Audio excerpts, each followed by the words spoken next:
Salut à tous, bienvenue sur la chaîne pour cette nouvelle vidéo. Comme vous voyez dans le titre, on va parler des démons, qui sont des pires créatures selon les humains, pourtant qui sont eux aussi des créatures de Dieu. Pour tout savoir, regardez la vidéo jusqu'à la fin. On commence. Le diable a été, depuis des temps reculés, une figure qui a permis à nos ancêtres d'expliquer la souffrance et les maux existants dans ce monde. Ce fut aussi une manière de trouver un coupable aux mauvaises actions commises, prétextant que ne sont pas de notre volonté mais l'œuvre du démon nous poussant à les commettre. Dans cette vidéo, nous vous expliquons les origines du diable, et nous analyserons les différents noms du démon. Dans l'Ancien Testament, les mots démon, diable ou Satan ne désignent jamais une obscure force du mal. En réalité, pour les Juifs, il est inconcevable que Dieu ait un adversaire à sa taille. Le dualisme Dieu-diable est, en ce sens, une interprétation totalement erronée, si l'on s'en tient au texte sacré.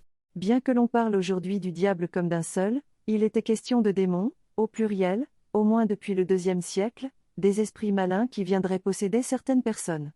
C'est pourquoi on peut parler de différents noms du diable et noms de démons, qui auraient une influence dans une partie concrète des êtres humains. Au commencement du livre de la Genèse, Dieu crée l'univers, l'homme et la femme qu'il place au centre du merveilleux jardin d'Éden. Puis le serpent apparaît, qui introduit le mal dans le monde. On nous montre aussi le démon sous la figure de l'ange déchu qui, par son propre choix, rejeta Dieu et son royaume. Depuis lors, ce mal a été nommé de bien des différentes façons, dont nous analyserons certaines ci-dessous. L'Église catholique, à travers son rituel d'exorcisme, prétend expulser les démons pouvant posséder les hommes.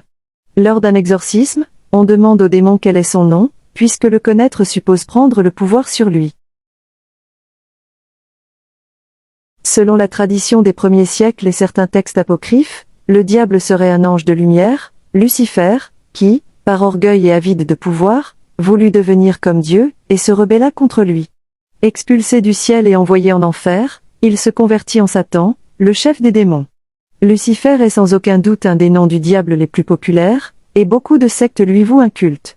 Certains adeptes de Lucifer croient qu'il fut injustement expulsé du ciel, et qu'un jour il vaincra l'archange Saint Michael, et rejoindra les hauteurs.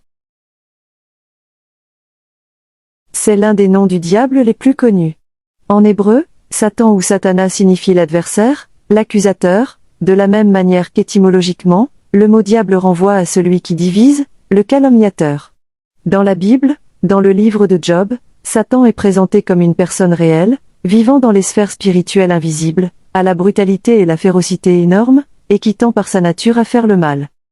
En 2017, le Vénézuélien Arturo Sosa, supérieur général de la Compagnie de Jésus, indiqua que Satan doit être considéré comme un simple symbole, une espèce de métaphore du mal, qui se trouve en chaque homme, et non comme une créature concrète. C'est ainsi qu'est nommée dans le livre des Révélations ou Apocalypse, la figure qui, provenant de l'enfer, viendra sur terre avec de faux témoignages et dupera l'humanité jusqu'à arriver à la fin du monde, et qui pourra s'identifier par son chiffre, le 666. Parmi les noms du diable, on peut également identifier l'Antéchrist comme la bête, étant censé être un monstre à 7 têtes. Tout au long de l'histoire, certains dirent que Hitler ou encore Napoléon furent l'Antéchrist.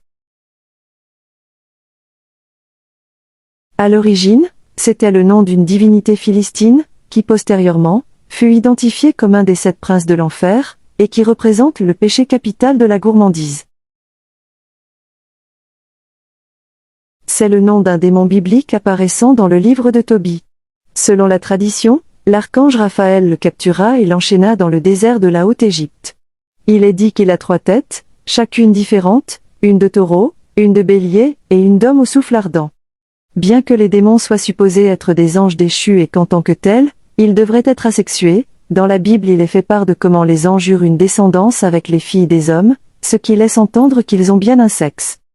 Dans la prochaine vidéo, on vous fait une liste de démons et diables féminins qui sont très puissantes et dangereuses. Si ça vous intéresse, vous pouvez cliquer sur la suggestion à la fin de la vidéo pour la regarder.